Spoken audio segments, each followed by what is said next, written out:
가지 화풀이 방식에 대해서 말씀을 드렸습니다. 수동형하고 천사형이죠. 그다음에 공격형. 이걸 영화로 치면은 여러분들 영화 이런 영화 보시는데 액션 영화 있죠. 그죠? 주인공. 제가 옛날에 즐겨 봤던 영화 중에 하나 람보라는 게 있어요. 람보. 예. 그냥 다 때려 부수는 그런 것이 인제 그런 영화 주인공을 떠올리면은 공격형이에요. 수동형은 그냥 착한 천사. 예. 결국은 내가 이렇게 피 흘리고 죽어가도 다른 사람에게 해코지하거나 다른 사람에게 뭐 하거나 그런 걸 전혀 못하는 두 유형이 많고, 그다음에 인제 수동형은 수동형인데 수동 공격형이 있어요. 그 수동형과 공격형이 같이 만난 거죠. 자, 공격형 같으면은 아까 제가 그 예에서 말하면은 그런 사람하고 비슷하겠죠. 딱 갔어요. 그러면 아내가 어떻게 했을 것 같아요? 여러분들이 서로 나눠 그 아내가 바로 그냥 장갑 벗어 던지고 텔레비방으로 가요. 가 가지고 남편의 손에서 리모컨 딱 뺏어 가지고 어때요? 바닥에 패대기 쳐. 그러면은 안에 있는 건전지는 막 바닥으로 굴러다니고 막 이렇게 하죠. 그러면서 한마디 하죠. "내가 이 집 종이야." 이렇게 하면. 그러고 나면 뭐죠? 남편이 조용히 가서 설거지하기 시작해요. 아이들도 설거지 자기 방으로 들어가거나 이렇게 되죠. 이게 이제 공격형이죠. 자, 수동 공격형은 뭐냐 하면은 그런 상황에서 어떻게 할 것 같아요? 막 밥 먹으면서 아이들이 아빠하고 둘이서 막 얘기했어요. "아빠 이거 정말 맛있는데 우리 내일 점심때 어디 가야 되는데 요거 좀 남겨 가지고 싸갈까?" 이랬어요. "그래 그러자, 그러자." 이렇게 인제 아이들이 얘기하는 거를 엄마가 들었어요. 예, 끝나고 나서 막 혼자서 뭔가 '도저히 세상에 이러면 안 되지.' 혼자 소리를 해요. 근데 안에서 아이가 들었어, 텔레비 보다가. "엄마 뭐가 이러면 안 되는데." 그러니까 "아 아니야. 별거 아니야." 이렇게 말해요. 수동 공격형을 지금 제가 설명하는 거예요. 그러고 나서는 내일 소풍 가려고 했던 남긴 그 음식들을 모조리 쓰레기통에 다 버려버려요. 그게 뭐죠? 공격형은 공격을 하는데 직접 공격을 안 해요. 직접 공격을 하면은 어떤 일이 벌어진다? 내가 반격을 받을 수 있다고 생각을 해요.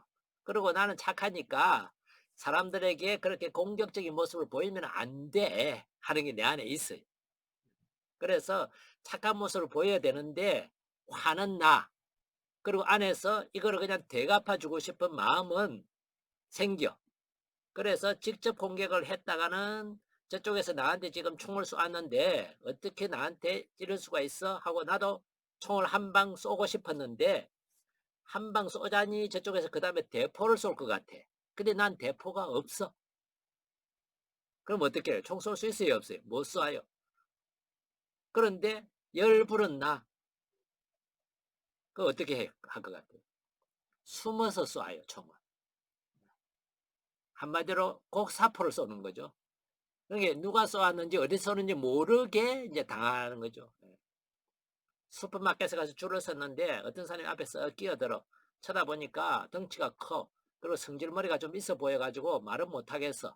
내가 수동 공격형이다. 그러면 어떻게 할 것 같아? 그 사람이 안 볼 때 그 사람이 판매하는 물건을 하나 설 집어넣어가지고 다른 데로 옮겨놔. 그 사람 집에 가서 분명히 샀는데 어디 갔지? 이렇게 찾고 당황하게 만드는 거죠. 간접 공격이. 이것도 우리나라 사람들에게 의외로 많아요. 이 서열적인 문화에서 공격성은 드러내야 되겠는데 공격했다는 나한테 후유증이 피해가 너무 클 것 같으니까 간접 공격을 써요. 간접 공격은 주로 어떻게 하는 거냐면은 비아냥거리거나 삐져 있거나 침묵을 지키거나 다른 사람한테 가서 그 사람을 험담을 하거나 아니면은 여러분들은 남편한테 주로 뭘 많이 해요? 싸우고 나면은 밥을 안 해주거나 아니면 좋아하는 반찬 빼고 싫어하는 반찬을 갖다 내놓거나 이런 게 뭐죠? 다 간접 공격이에요. 그런데 이 간접 공격의 장점이 뭐냐 하면은요. 직접 공격이 아니기 때문에 반격을 받을 위험성이 좀 낮아요. 다른 사람한테 가서 막 험담을 실컷 했는데 뒤에 돌고 돌고 들어가서 들었네. 당사자가. 당신 나한테 이렇게 했더니 나 안 그랬는데 누가 그래? 오해발 낼 수 있어요. 그러니까 직접 맞받아서 공격당할 수 있는 위험성이 훨씬 적은 거를 택해 가지고 공격을 하는 거죠. 이것을 이제 수동 공격이라고 그래요. 직장에서도 많이 써요.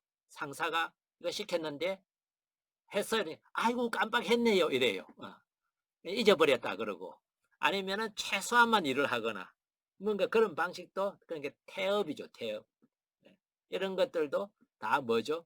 수동 공격형이에요. 한국에서는 보면은요, 말 안 하는 게 제일 많아요. 침묵을 지키는 거죠. 뭘 얘기해도 말 안 해요. 그런데 사람이 보면 알아. 나한테 화났다는 거 알아. 그런데 말을 안 하니까 뭐라고 뭐 하기도 그래. 반격하기가 참 애매해. 아주 효과적인 방식이죠. 그죠? 그래서 이런 분들이 마음 안에 남는 게 뭐냐 하면은 좀 억울함이 남아요. 왜냐면 그러고 스스로에 대해서도 자존감이 떨어져. 왜 내가 할 말을 못하고 살까? 왜 내가 이렇게 간접적으로 어떻게 보면 이렇게 조금은 치사하고 조금 유치한 짓을 가지고 할까? 그런 생각들이 나니까, 그래서 이것의 약점은 뭐냐 하면은요, 당하는 가정에서라면 남편이든 아이들이든 구체적으로 어디에 화가 난지를 알 도리가 없어요. 말을 안 하고 있기 때문에. 간접적으로 하기 때문에. 제가 잘 들은 예 중에 하나가 이제 이건데, 부부가 서로 차를 타고 오랜만에 저 시골에 있는 친척을, 가족을 이렇게 찾아보려고 고속도로를 막 한참 가고 있는데, 아내가 이렇게 한참 가다 보니까 이제 좀 피곤하고 지쳤는데 저 앞에 보니까 휴게실 간판이 보여요. 남편한테 물어요. 여보, 당신 목 안 말라? 안 말라? 이러고 이제 남편이 그냥 쭉 가고 있는데 보니까, 가다 보니까 아내가 조용해. 쳐다보니까 얼굴 표정에서 보니까 입이 이만큼 나와 있고 뭔가 표정이 뭔가 굳어 있어요. 갑자기, 여보 왜 그래? 무슨 일 있어? 말 안 해요. 야 뭐야 왜 그래? 이러니까 아내가 한마디예요. 그 몰라서 물어요. 그래요. 몰라서 물어요. 알 도리가 없죠. 왜 모를까요? 지금 여기 있는 아마 자매님들은 100%다 알 것 같아요. 왜 화났을 것 같아요? 아내가 목이 말라서 화장실도 가고 싶어.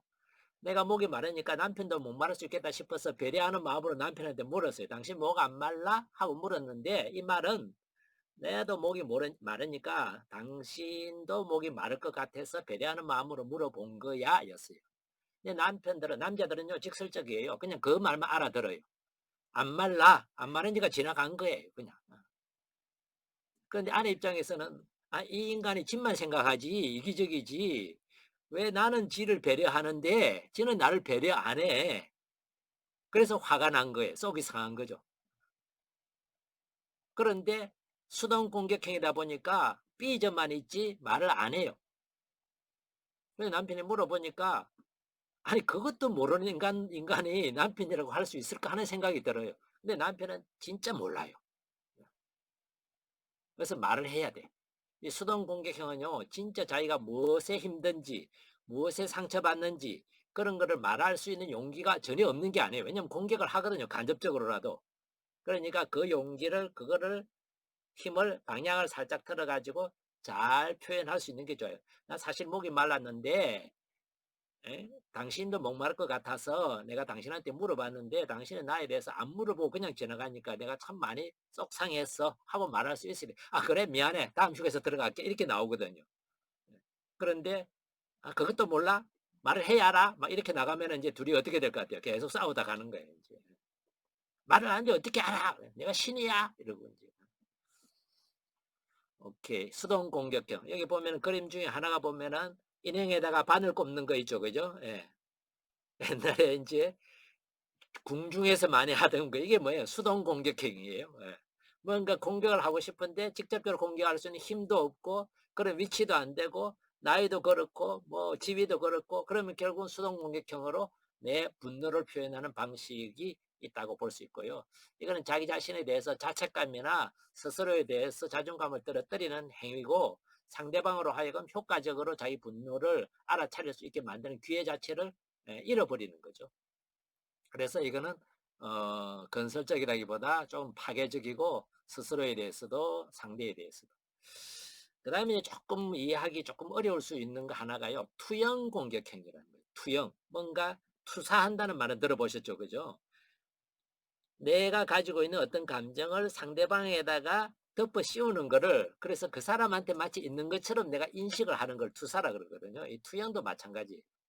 이 투영 공격형은 내가 화가 났는데 나라는 이런 인격적인 사람이 화를 낸다는 것은 말도 안 돼. 기본적으로 뭐가 전제가 될까요? 화는 나쁘다. 화는 내서는 안 되는 거다. 화는 인격자와는 거리가 멀어야 한다. 화에 대해서 부정적으로 교육받거나 부정적인 인식을 우리 안에 이렇게 가지고 있게 될 때 화 자체를 부정하고 거부하는 거죠. 우리 안에는 그런 게 사실 많아요. 너 그딴 일로 화내고 그래. 언제 화냈다고 그래. 이러면서 막 화를 내요. 예. 그런데 자기가 화났다는 것을 인정하기가 그래 나 좀 화나 이렇게 말하기가 사실 쉽지 않은 그런 사람들이 의외로 많이 있어요. 우리는 이제 화났을 때 나 좀 속상해 화나 이런 거를 자연스럽게 표현할 수 있다는 건 뭐냐면 화는 나쁜 게 아니다는 것을 인식하면 그게 가능해요. 투영 공격형은 그렇지 않기 때문에 자신이 화난 줄조차도 이제 몰라요. 어릴 때부터 화가 나쁜 거라는 것이 아예 익숙해 가지고 내면 깊이 박혀 있으면. 그래서 이 사람들이 주로 하는 방식이 뭐냐면 나 대신에 다른 사람을 화나게 만들어요.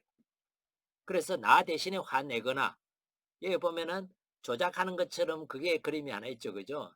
이 그림은 뭐냐면 나 대신에 누군가 화낼 사람을 찾게 되고 또는 내 화를 그 사람이 대신 내게 만들거나 뭐 이렇게 하는 방식이 있어요. 자, 아까 여러분들이 그룹에서 했던 그 예가 있죠. 그죠? 아내의 예를 가지고 한번 설명을 해볼게요. 아내가 이제 밥상을 이렇게 다 정리를 하려고 밥이 끝났는데 남편하고 아이하고는 들어가 텔레비를 보고 있어요. 지체가 정말 힘이 없어. 그때 아내가 밥상을 떠나는 아이들에게 한마디 해요. 얘들아, 다른 사람을 도우는 것이 착한 아이지. 이렇게 말해요. 그러면은 아빠가 금방 눈치를 채요. 아내가 성질 났구나 하는 거를. 근데 아내 자신은 몰라. 근데 아빠가 화가 나가지고 조금 성질이 아내가 화를 내니까 아이들에게 조금 더 화난 목소리로 아이들에게 그래 가서 아빠 엄마 도와 이렇게 말해요. 사실은 아빠한테 아이한테 화가 났지만 엄마는 그 스스로가 그걸 못 느끼고 아이한테 그냥 점잖게 얘기를 하는데 아빠는 그 감을 잡고 아이한테 화를 내는 거죠. 그 엄마는 뭐라 그럴까요? 왜 애들한테 화내고 그래요? 아빠가 화냈다고 이제 생각을 하는 거죠. 사실은 누구 화죠? 엄마 화인데 엄마가 아빠가 화났다고 생각을 하고 그렇게 투사를 하는 거죠. 투영을 하는 거죠. 자기 화를 아빠한테. 이거를 우리는 투영 공격형이라고 해요. 이 투영 공격형의 특징은 자기가 화났다는 걸 잘 몰라요. 알아차리지를 못해요. 실제로 화가 났는데 자기가 알아차리지를 못하는 거죠. 근데 다른 사람은 알아요. 그 느낌이 있어요. 근데 본인이 화나는 걸 인정하거나 받아들이지를 알아차리지를 못했으니까 안 하게 되는 거죠. 그리고 다른 사람한테 말하는 거죠. 어떤 경우에는 이런 경우가 있어요. 이웃집 아파트 단지에서 옆에 사람하고 이렇게 옆집하고 지나가다 보니까 평소하고 약간의 다른 표정의 모습을 봐요. 그 사람 나한테 화났구나 이래요. 다른 일이 집 안에 있었을 수도 있는데 그것보다 내가 그 사람이 평소에 뭔가 나한테 하는 것이 조금 못마땅했는데 내가 그 사람한테 화났다고 생각하기보다 그 사람이 나한테 화났다고 생각하고 가서 따져야 되겠다 이 생각을 가지게 돼요. 왜 나한테 내가 뭘 잘못했는데 나한테 저렇게 화를 내지? 그래서 남편한테 막 얘기를 해봐요. 그럼 남편이 아니야 그런 거 없어. 가서 따지지 마. 그러면 안 돼. 아니야 꼭 따져봐야 돼. 예. 그 사람이 나한테 화낼 이유가 없는데 나한테 요즘 표정도 그렇고 나를 보면 째려보고 그래. 예. 이게 사실은 뭐냐면 내 화가 그 사람에 대한 내 화가 그 사람한테 내가 투영시키기 때문에 일어날 수 있는 거죠. 근데 본인 입장에서는 뭐냐 하면은 나는 무고한 피해자라는 느낌을 받아요. 이걸 뭐 자기를 쏘이거나 이게 아니라 진짜 그렇게 느껴요. 그래서 억울하고 또 다른 사람이 나한테 화를 내는 것 같이 느껴지니까 불안하고 두렵고 그래서 이런 분들이 때때로는 화를 마음 놓고 내는 사람이 부러울 수가 있어요.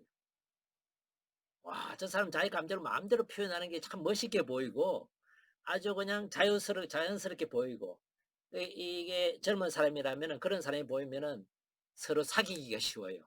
참 멋있다, 화끈하다 이렇게 보여가지고 좋아지게 돼요. 내가 못하는 걸 하게 되는. 그래서 결과적으로 어떻게 된다? 그 사람과 결혼하고 그다음에 혼나는 수가 생겨요. 그 화가 누구한테로 온다? 다 나한테로 오는데 그거를 잘 모르고 있을 수 있죠. 예, 이게 투영 공격편.